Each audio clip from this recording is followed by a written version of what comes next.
Remember years ago when you were afraid, frightened, terrified of the dark? Welcome back. Prepare yourself for the Outer Limits Flight of Fear, the scariest, darkest, most twisted roller coaster ever.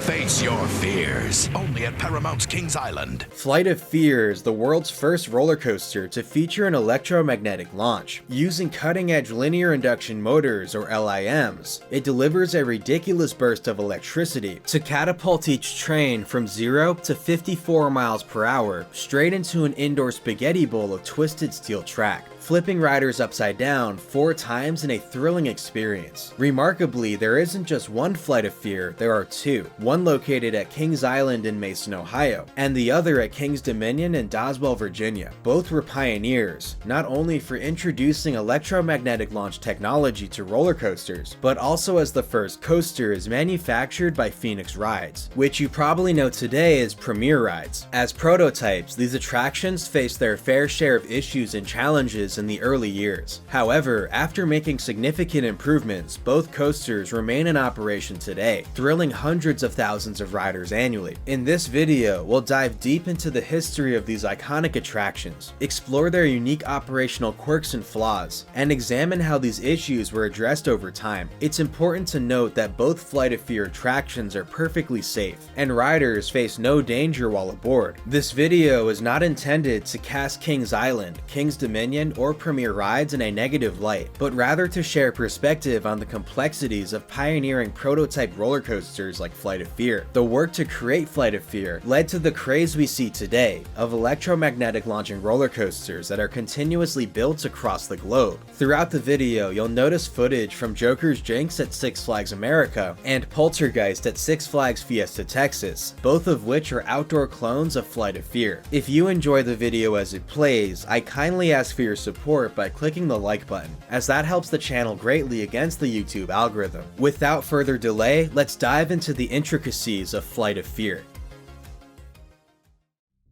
Kings Island first opened its gates on April 29, 1972, followed by Kings Dominion 3 years later on May 3, 1975. These sister parks, both developed by the Taft Broadcasting Company, share many similarities, most notably their iconic Eiffel Tower-inspired observation towers. The two parks would continue to grow and develop, introducing many new rides and attractions that were revolutionary for the time period. In 1992, Paramount Communications acquired both parks, and in 1993, they were rebranded as Paramount's Kings Island and Paramount's Kings Dominion. Naturally, Paramount introduced new park areas and attractions themed around its popular TV shows and movies. In 1993, Paramount's Kings Island unveiled Top Gun, a suspended swinging roller coaster built by Aerodynamics, and themed after the 1986 blockbuster Top Gun. Today, this ride is known as the Bat, a tribute to the park's original swinging coaster of the same name, which was infamous for its operational problems.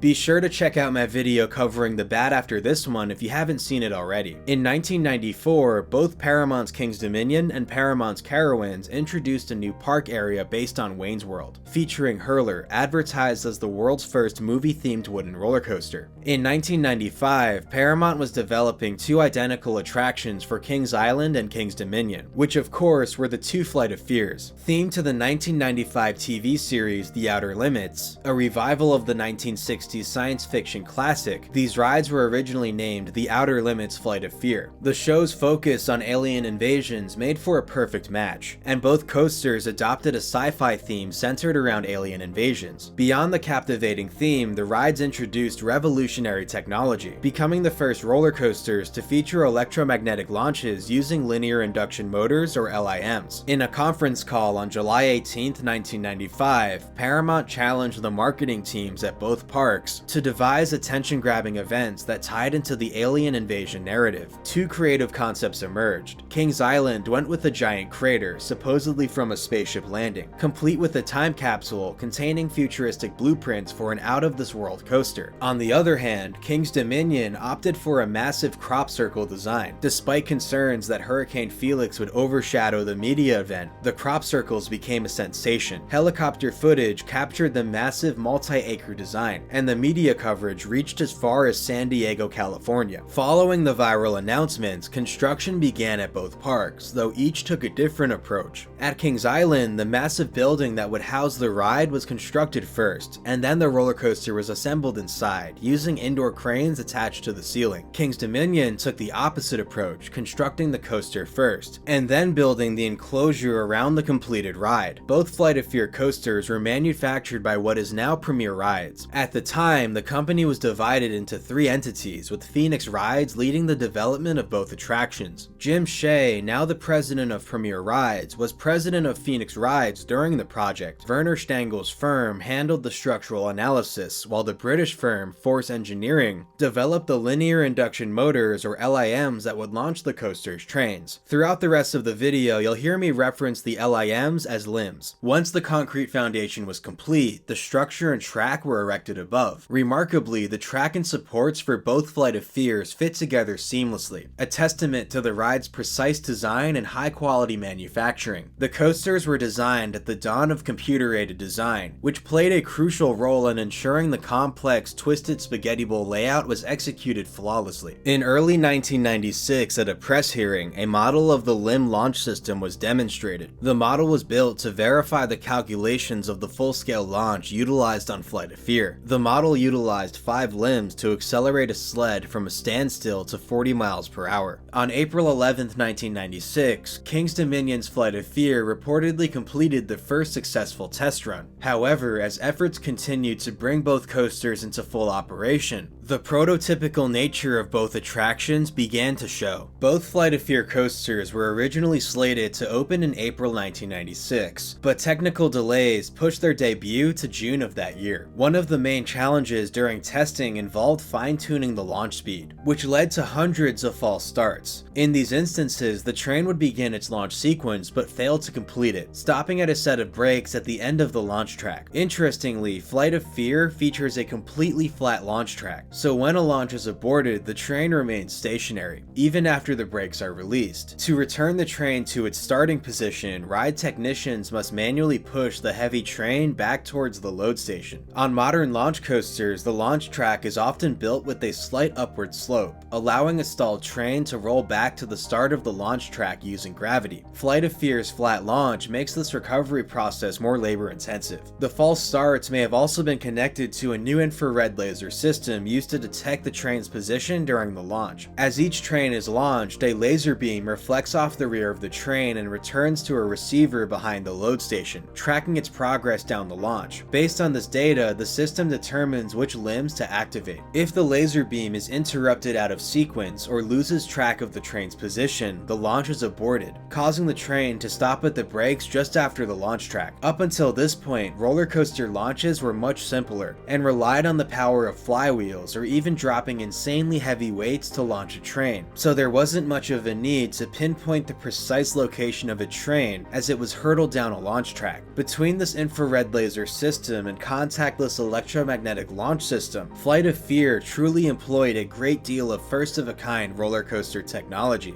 Another challenge was the unexpected weight of the ride vehicles. The track, structure, and launch system were designed for a specific vehicle weight, but the trains ended up being much heavier than anticipated. This extra weight could have caused accelerated wear on the track and supports, and may have required more electrical power for the launch system, potentially making it underpowered for the job. Originally, both coasters were designed to operate with 6-car trains, but due to the increased weight, they could only run with 5-car trains, reducing the overall ride capacity. Additionally, both Flight of Fears were meant to run with 4 trains on the track at once, but due to other operational issues, they opened in 1996 with just 2 trains in service. We'll dive into more of those issues later in the video. One of the key issues with Flight of Fear was the launch system itself, as like many aspects of the ride, it was the first time limbs were used to launch a heavy roller coaster train. Now, while it was the first application of limbs to create a launch, it wasn't the first application of limbs on an amusement ride. That would actually be the People Mover at Disney's Magic Kingdom, which opened in 1975. It uses limbs mounted in the track to move its ride vehicles through the whole layout. The first roller coaster to utilize limbs followed 4 years later, when Big Thunder Mountain Railroad at Disneyland opened in 1979. It uses limbs to more quickly move trains in and out of the station, as well as on the final brake run to increase rider capacity. But these applications are much simpler than on Flight of Fear, since they only move the ride vehicles at cruising speeds rather than rapidly accelerating them to high speeds. To understand the challenges with Flight of Fear's prototype launch, it's helpful to first explain how limbs work. Linear induction motors are an adaptation of traditional electric induction motors. Induction motors are used in a wide variety of applications, like in household appliances, industrial equipment, electric vehicles, and in roller coasters to power the tire drives that move ride vehicles along controlled sections of track. Induction motors are made of two key components. First is the stator, which is a circular stationary part made of electromagnets and copper windings. The second component is the rotor, which is a cylindrical rotating part inside the stator that is able to conduct electricity. When the stator is powered with electricity, it creates a rotating magnetic field. The magnetic field created by the stator induces a current in the rotor, causing the rotor to generate its own magnetic field. The magnetic field of the rotor then interacts with the stator's rotating magnetic field, causing it to try and frantically catch up to the rotating magnetic field of the stator as it attempts to eliminate the difference in motion between the two. This creates torque as the rotor spins in the direction of the magnetic field. For linear induction motors, the stator is essentially unwrapped from a round shape into a flat linear shape. In the case of Flight of Fear, these linear stators are grouped together in pairs, with each motor housing holding a stator on the top and stator on the bottom. In between the stators is a very small gap for the rotor of the system. In this system, the rotor is also unwrapped and laid out flat as separate sheets of conductive metal plates called reactor plates. The reactor plates are primarily made of aluminum and are attached to the left and right side of each of the ride's cars. When the launch stators are powered with immense amounts of three-phase alternating current, they create a traveling magnetic field, which moves across the length of the stator linearly rather than rotationally like we see in traditional induction motors. This induces a current in the reactor plates on the ride vehicles, causing the reactor plates to generate their own magnetic fields. Just like with traditional induction motors, the magnetic fields of the reactor plates attempt to catch up to the traveling magnetic field of the stators, causing them to move linearly. The launch control system continues to influence the motion of the coaster by firing the corresponding limbs to the train's location, which continues to attract and propel the reactor plates forward with a high amount of thrust. As I mentioned earlier, each of Flight of Fear's motor housings feature two stators with one on top and one on the bottom. Placing two stators together creates a larger magnetic field, which induces a larger magnetic field in the reactor plates, which increases the overall thrust of the launch. On the other hand, that means the launch requires a lot more electricity, which presented even more issues, which I'll get to later in the video. Now, the distance between the two stators of each motor housing is very tight, as the gap between the stator and reactor plate can only be about a millimeter or so to ensure the proper amount of thrust is created. Because this gap is so small, the train,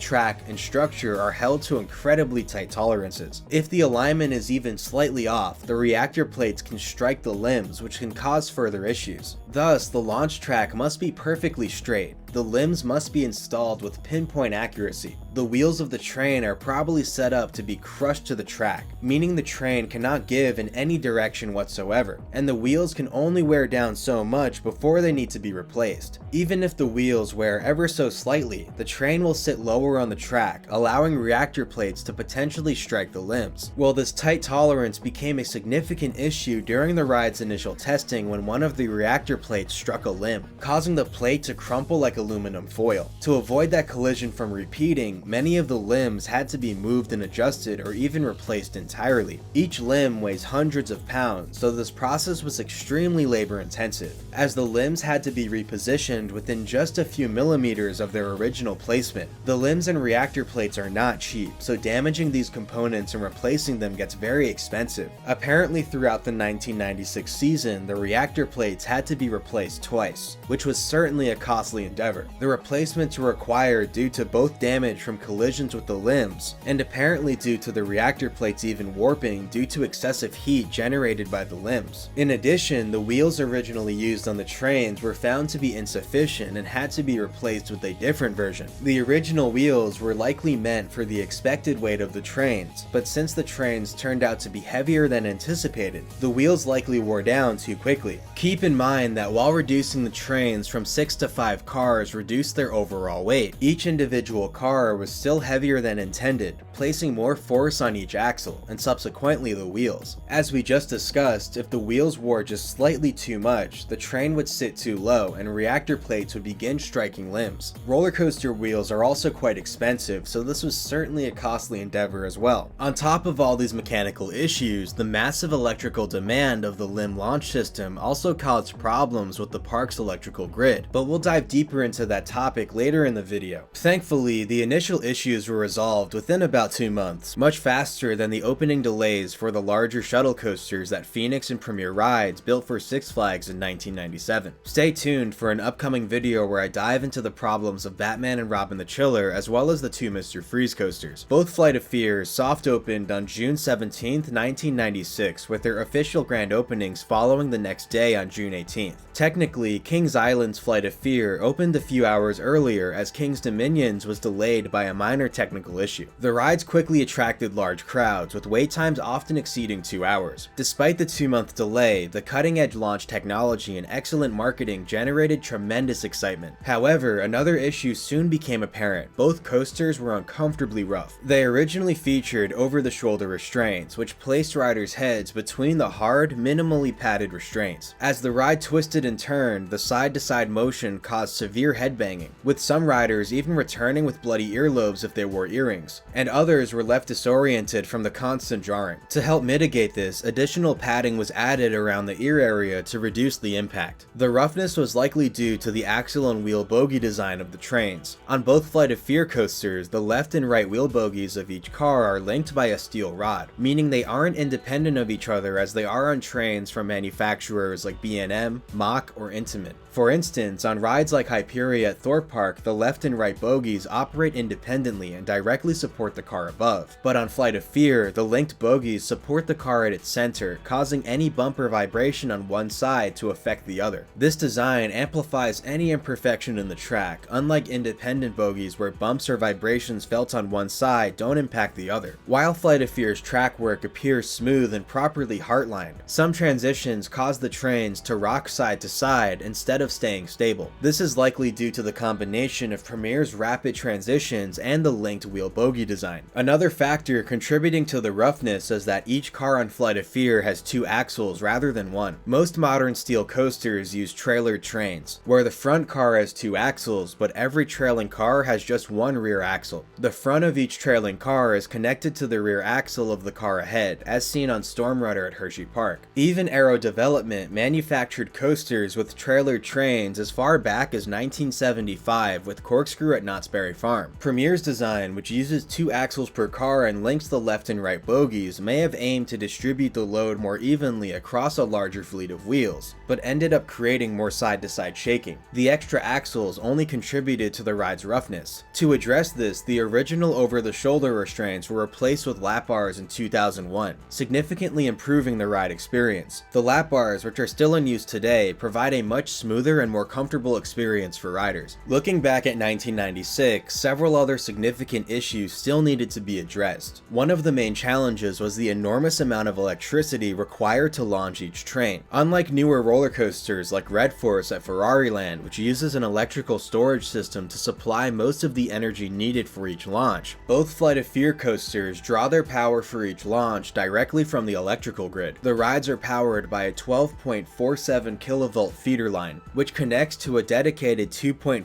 megavolt amp transformer solely for the ride. This transformer transformer converts the 12.47 kilovolts or kV electricity into 480 volt 3-phase power, which is then routed to the ride's launch system via a transformer secondary. At the start of each launch, the ride demands 480 volt 3-phase power at a peak current of 4,200 to 4,500 amps. After 1 second, the current drops to 3,000 to 3,500 amps for 3 seconds, and then down to 500 amps for another 3 seconds before cutting off completely. This sudden surge in current caused voltage sags or dips in the voltage level of the electrical system. If you've ever noticed your lights dim when turning on an air conditioner at home, that's a voltage sag, caused by the high current draw of the appliance. For Flight of Fear, each launch caused a voltage dip of 61.6 volts in the transformer secondary, an 11.86% drop. To compensate for the sagging voltage, the launch system had to draw even more current to maintain the necessary power levels. This, however, created further problems. The voltage dips in the transformer secondary degraded the power quality on the primary line, which affected nearby customers on the grid. At Kings Island, the electrical provider at the time, Synergy, began receiving complaints from other nearby customers about these voltage sags. Even Kings Island itself experienced issues, as voltage sags can disrupt important electronics like computers, PLCs, and other control systems, potentially impacting ride operations and park-wide functions. To mitigate the problem, Kings Island enlisted the help of Schneider Electric/Square D, a company specializing in electrical systems. They implemented a real-time reactive compensation system, which involved using supercapacitors to provide the launch system with instantaneous reactive power. Supercapacitors have the ability to charge and discharge rapidly, making them ideal for providing quick support to an electrical system. While the supercapacitors don't directly power the launch system, they supply something called reactive power, which is essential for maintaining stable voltage levels so that active power can efficiently drive the limbs on the ride. In simple terms, active power is what actually powers the launch, while reactive power regulates the voltage to ensure everything runs smoothly. By regulating the voltage of the launch with reactive power, it means there are no voltage dips. With no voltage dips, it means the ride doesn't need to draw additional current from the transformer to make up for the drop in voltage, meaning the electricity being fed into the transformer is unaffected, and nearby customers on the same electrical grid experience no issues. The active power for each of the ride's launches is still supplied directly by the electrical grid. Fortunately, the supercapacitor system implemented by Schneider Electric/Square D resolved the voltage sag issue, stabilizing the power supply and preventing further disruptions. The challenges didn't stop there. Another significant issue was the weight of the trains. Flight of Fear introduced a brand new train design from Phoenix and Premier Rides, making not only the launch system experimental but the vehicles as well. Unfortunately, the trains ended up being heavier than originally intended. Due to this excessive weight, Flight of Fear could not operate with the planned 6-car trains and had to run with 5-car trains instead.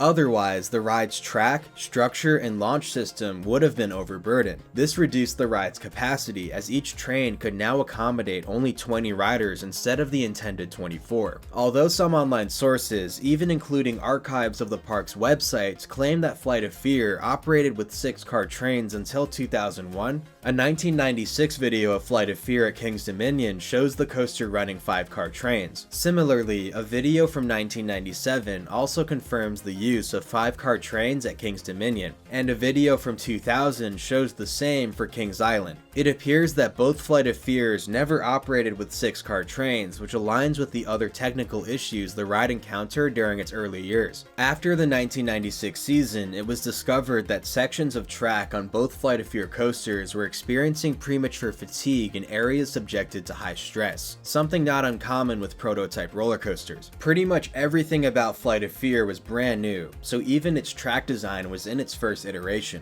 Originally, Flight of Fear's track featured relatively thin cross ties connecting the center spine or strong back of the track to the running rails. Over the next 2 off-seasons, much thicker cross ties, nicknamed super ties, were welded to the track to aid the original cross ties in high-stress areas to prevent further fatigue. You can see in these pictures here the significantly thicker cross ties, which were placed in many areas around the ride in between the original cross ties. advertised. In subsequent launching coasters, Phoenix and Premier Rides appear to have reinforced their track design to resolve this cross-tie issue. Around the same time the track was reinforced, another modification was made to address a different issue. Two catwalks were installed in the helix after the ride's third inversion, or sidewinder, to facilitate rider evacuations if necessary. This was because the trains on Flight of Fear were prone to valleying in two key locations: the low banana between the sidewinder and helix, and the high banana located between the helix exit and the following hump. Valleying occurs when a coaster train doesn't maintain enough speed to ride up and over a hill, causing the train to roll back and forth between two elements before coming to a stop. While valleying on Flight of Fear is not dangerous, especially with the addition of the catwalks, it can certainly be an inconvenience for riders and park operations. Interestingly, Flight of Fear's highest point isn't immediately after the LIM launch. Instead, the tallest point of the ride is the hump over the mid-course brake run, which is 5 elements into the layout. If you count the first half of the Cobra Roll as Hill 1, the second half is Hill 2, the Sidewinder is Hill 3, the Helix is Hill 4, and the hump is Hill 5. It's clear that this design is unusual. Most launch coasters place their highest point immediately after the launch to ensure that if a train rides over that tallest location, it will always have enough momentum to complete the rest of the course. However, on Flight of Fear, the train must carry enough excess speed to clear the high point 5 elements into the ride, which is quite an extreme design choice. To mitigate the risk of valleying, Flight of Fear was equipped with a system to prevent trains from entering the ride layout if they weren't launched fast enough. After the launch is a stretch of straight track with friction brakes before the Cobra Roll, known as the launch abort brakes. If a train isn't launched at the proper speed, the control system detects this and aborts the launch by engaging these brakes, preventing the train from continuing into the layout. While this is a clever solution, it's not foolproof. Trains on both Flight of Fears, as well as their outdoor clones, Joker's Jinx and Poltergeist, still occasionally valley. Interestingly, these outdoor versions were never equipped with catwalks for evacuation, so riders have to be rescued with high-reach buckets when valleying occurs. On both Flight of Fears, and presumably their outdoor counterparts, the control system monitors how long it takes for the train to clear the highest point. This is called the hump time, which is measured by a proximity sensor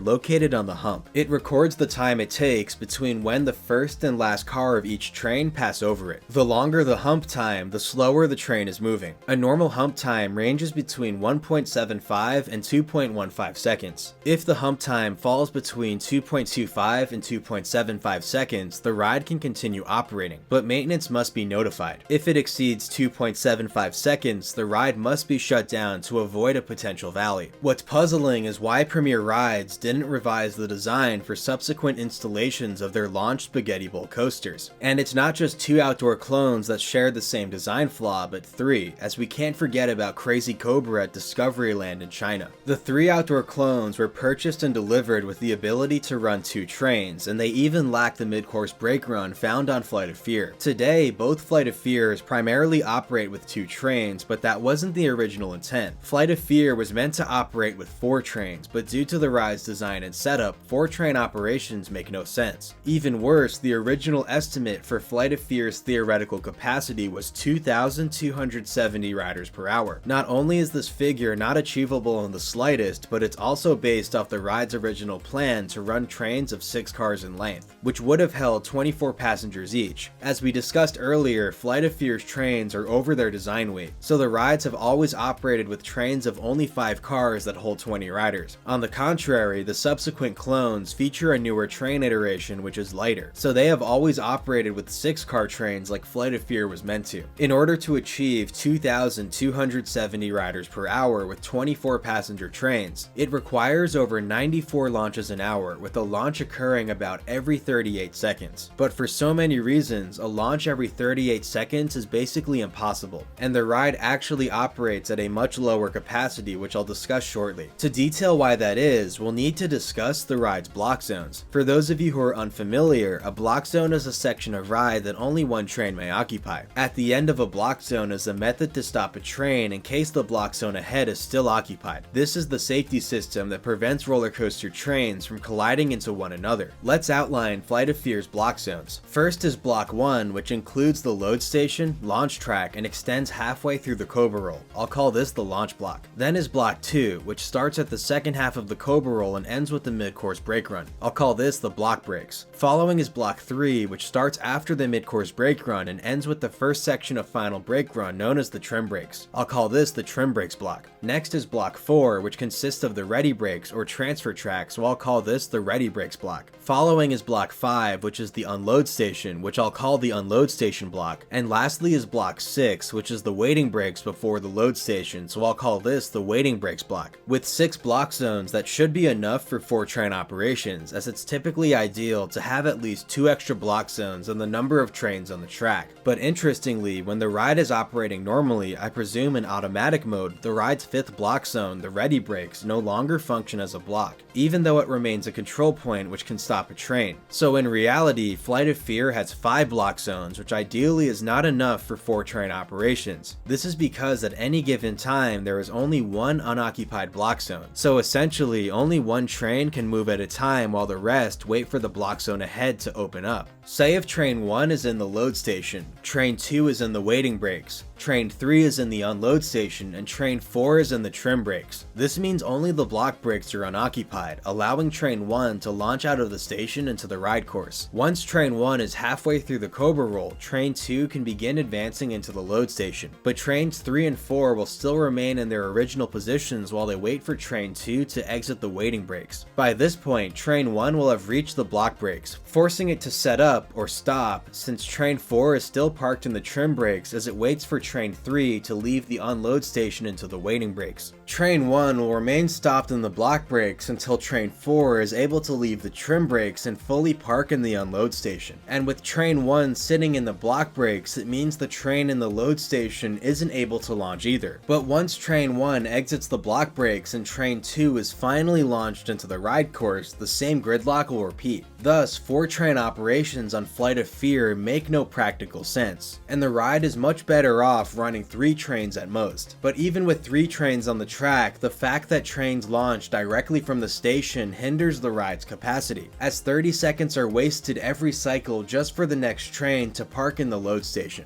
At Kings Island, the operational target for Flight of Fear is just 600 riders per hour, a mere 26% of the ride's intended theoretical capacity. This significantly reduced number is for a few reasons. One is that the ride never operated with 24 passenger trains, and 2 is that the ride now only operates with 2 trains at most. Supposedly, King's Dominion will still operate their Flight of Fear with 3 trains from time to time, but because of the ride's physical drawbacks, it hardly seems like much of an improvement. It's actually still quite easy to set up the ride while running 3 trains if there is a holdup in the unload station. Say if train 1 is in the load station, train 2 is in the unload station, and train 3 is stopped in the trim brakes. Train 1 is able to launch because the block brakes are unoccupied, but since train 3 is still stacked in the trim brakes and won't advance for some time, train 1 will set up in the block brakes. Thus, the ride crew really shouldn't launch a train until train 2 is stopped in the waiting brakes and train 3 has fully entered the unload station every cycle, meaning the ride essentially always has to stack all its trains. Now, this isn't completely terrible and should lead to more efficiency than with just 2 trains, but the unload station is definitely in the wrong place. Rock and Roller Coaster at Disney's Hollywood Studios is oddly similar to Flight of Fear, most likely because Flight of Fear inspired Disney to build one of their own with Vekoma. Not only is Rock and Roller Coaster an indoor launching roller coaster with separate load and unload stations, but the setup of the ride is quite similar. However, Rock and Roller Coaster possesses notable improvements over Flight of Fear, which allow it to actually operate with 4 trains at a much higher capacity. For one, Rock and Roller Coaster was successful in operating 24 passenger trains as intended, but more importantly, there are more blocks, and their configuration is much better. Rock and Roller Coaster possesses 8 block zones. Zone 1 is the launch. Zone 2 is a brake run directly after the launch, just like the launch abort brakes on Flight of Fear, but this time it's its own block zone. Zone 3 is the higher brake run in the gravity building. Zone 4 is the second lower brake run in the gravity building. Zone 5A is the final brake run and first holding position in the return tunnel. Zone 5 is the second hold brake in the return tunnel. Zone 6 is the unload station, and Zone 7 is the load station.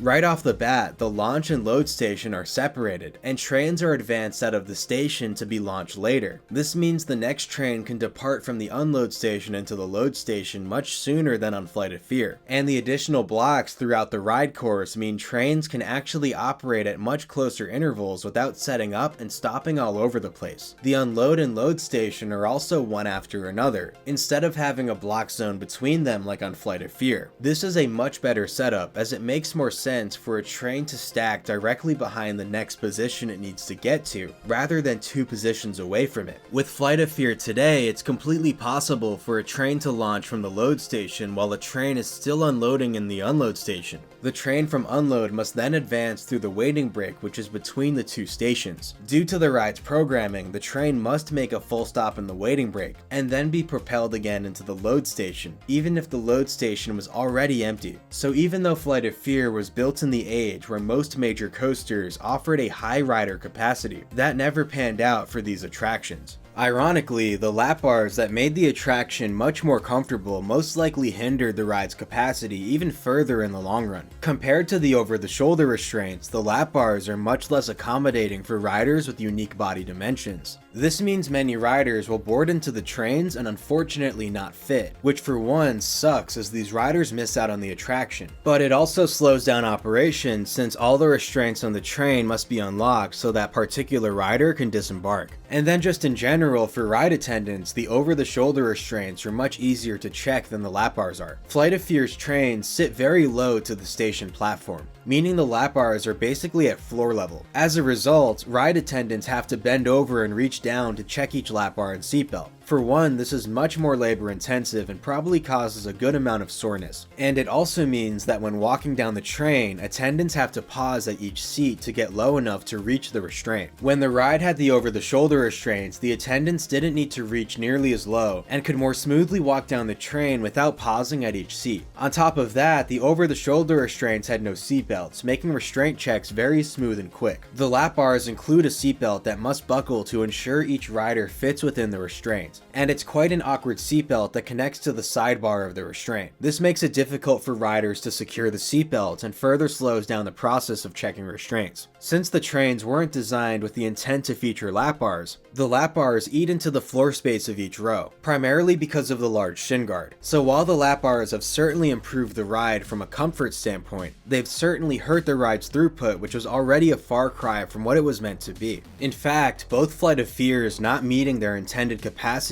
were one of the many reasons why Paramount Parks filed a lawsuit against Phoenix and Premier Rides in September of 1996. At the time, Paramount claimed that the late openings of both Flight of Fears damaged them by at least $10 million. As we already discussed, the ride vehicles were heavier than intended, which forced the trains to be 5 cars long instead of 6, a drop in 4 riders per train. Premier also didn't finish the ride's control systems in time, which meant only 2 trains could operate at a time rather than the intended 4 trains. On top of that, 4-train operations didn't even make logistical sense, and even 3-train operations had its drawbacks. To keep adding to the fire, the wheels that trains originally delivered with were not suitable and had to be replaced. Paramount also added a significant amount of the catwalk around the ride and even additional limbs. Then because of alignment and warping issues, the reactor plates on the trains had to be replaced twice. All in all, these were very expensive things to deal with, and Paramount apparently spent an additional $1.67 million on the rides, and had to advance $2.6 million to contractors to help Premier get the rides open at all. Interestingly, Premier spokeswoman Courtney Simmons stated that the original plans for Flight of Fear actually didn't involve LIM technology at all, which is quite intriguing as the rides would have required the use of some other launch technology, or even a lift hill if so. Jim Shea said the parties involved looked to have a resolution soon, and that his company had a very positive relationship with Paramount Parks, and that he looked forward to doing new attractions with them in the near future. As he predicted, Phoenix Rides, Premier Rides, and Paramount Parks would eventually settle the lawsuit and continue to work together. In 2005, Paramount's King's Dominion, Kings Island, and Canada's Wonderland all debuted Italian Job Stunt Track. All 3 are LIM launching roller coasters built by Premier Rides. Today, the coasters all operate under the name Backlot Stunt Coaster, which you'll hear me refer to them as going forward. Premier definitely learned some lessons from their early LIM launching roller coasters like Flight of Fear and made a few improvements to the launch system for the stunt coasters. As we discussed earlier, one of Flight of Fear's largest issues is the precise alignment of the reactor plates and stators. For the Backlot Stunt Coasters, Premier altered the configuration of the limbs and reactor plates to reduce the chances chances of the entire launch system falling out of alignment. To do so, they mounted the reactor plates vertically instead of horizontally. This means that gravity no longer works against the fins and actually helps keep them in alignment. Correspondingly, the limbs are tipped on their side and mounted vertically. Thanks to these changes, the reactor plates on the backlot stunt coasters scrape the limbs much less than on Flight of Fear. Nowadays, the two Flight of Fears are much more reliable compared to their initial years, as many of the kinks and issues have been addressed. However, compared to the newer outdoor clones, both Flight of Fears possess a less sufficient support structure. This means that both Flight of Fears are slowed down significantly in their mid-course brake runs, especially the Kings Island Flight of Fear, in an effort to save on wear and tear. In my opinion, the slowdown absolutely ruins the flow of the attractions, and it's personally why I'm not a big fan of either Flight of Fear, even though I love the outdoor clones. When analyzing the support structures, it's easy to spot some of the additional supports built into the outdoor clones. Some of the most obvious are these two built at the tops of the Cobra Roll. Flight of Fear doesn't possess these supports, and the track spans a larger unsupported distance between these two supports at each end of the Cobra Roll. I believe it's actually because of these new supports on the outdoor clones that they're listed at a height of 78.8 feet, while the Flight of Fears are listed at 74.2 feet, as I don't think any alterations were made to the track profiling on the outdoor clones. You can see how much higher the new supports extend compared to the track of the Cobra Roll. A similar new support was also added at the top of the Sidewinder, whereas Flight of Fear doesn't have the support, and the track also spans a larger unsupported span between these two supports instead. Analyzing further, we'll find additional supports added to the Cobra Roll and Sidewinder on the half loops of each element indicated here. These are placed between existing supports indicated here, which came from the Flight of Fear coasters. Both Flight of Fears do not possess these additional supports. So overall for the outdoor clones, it appears that in high stress areas where additional cross ties had to be added to Flight of Fear's track, Premier doubled the density of supports to better reinforce the track instead. It's probably safe to assume this practice was used throughout the entire layouts of the outdoor clones, and it's one of the reasons they don't need to slow down mid-ride and can charge through the descending second half of the Spaghetti Bowl. They even managed to do so with trains of 6 cars in length, although these trains are a newer generation compared to Flight of Fear's trains and are probably a good amount lighter. From what I understand, both Flight of Fears used to run through their mid-course brake runs with very little or no trimming, as seen in this video recorded in October of 2004. But sometime shortly after this, both began slowing to a crawl at the mid-course brakes to reduce wear and tear through the second half of the layout.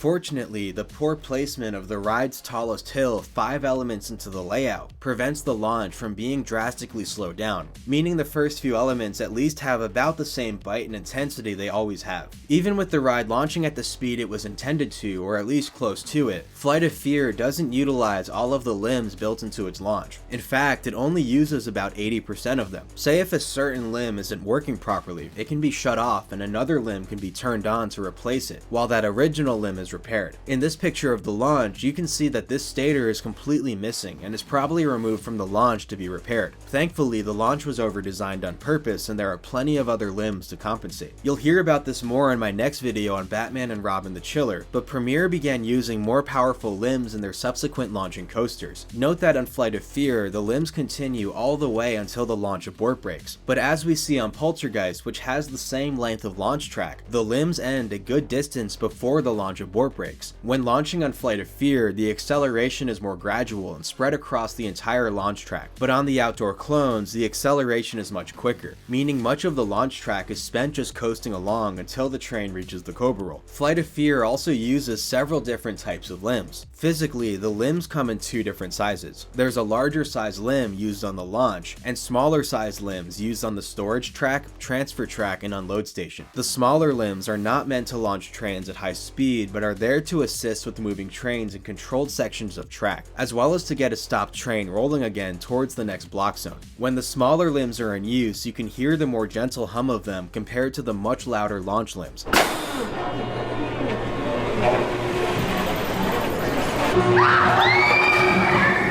And just like how the main launch uses an infrared laser beam to monitor the position of each train as it's accelerated, each of the smaller limbs also use an infrared laser beam to track the position of each train as they're boosted. The launch limbs are all the same physical size but are built to serve different purposes. At the start of the launch are limbs built to output high amounts of current and move a train at low speed. They have more copper windings and are able to quickly accelerate a stopped train. Then further down the launch are limbs built for low current and high speed. They have less copper windings inside and are better suited to continue accelerating a train already at high speed. Interestingly, the ride essentially has two separate control systems. There's the main ride control system that monitors the block zones, train speed, and basically anything about the ride. Then within the ride control system is the launch control system that solely focuses on the control of the main launch as well as the small limbs located in other areas of the ride, as even these small limbs are considered mini launches. A side effect of the limbs outputting an enormous amount of electricity is that they generate high amounts of heat. As we talked about previously in the video, the high heat generated by the limbs has even caused the reactor fins to warp. Beyond that, there was an incident on June 2nd, 2014 at the Kings Island Flight of Fear where an overheated limb caught on fire and filled the ride building with smoke. Similar incidents have occurred on Batman and Robin the Chiller where a limb on the spike also overheated and began smoking. Following this incident at Kings Island, it's my understanding that air nozzles were added below each limb. The system blew air on the limbs between each launch in an effort to cool them down. However, this was never really that effective and the system was removed sometime around 2017. Overall, while Flight of Fear has had its fair share of issues, most of them have been remedied and the two coasters continue to be popular to this very day. Not only that, but as the world's first electromagnetic launching roller coasters, the two rides blazed the path for not only other launching roller coasters powered by limbs, but the even more successful linear synchronous motor or LSM launching roller coasters, which are built in increasing numbers today. Like the world's upcoming tallest, fastest, and longest roller coaster, Falcon's Flight at Six Flags Qiddiya. I hope this video taught you something new about Flight of Fear, as well as helped grow your appreciation for just what the two rides brought forward to the amusement industry. Thank you very much for watching, and be sure to comment below what you think of Flight of Fear. Be sure to like the video if you enjoyed it, and subscribe to see my upcoming updated problematic roller coasters video covering Batman and Robin the Chiller at Six Flags Great Adventure, as well as the two Mr. Freeze coasters. Thank you again everyone, and I'll catch you all in the next one. Peace.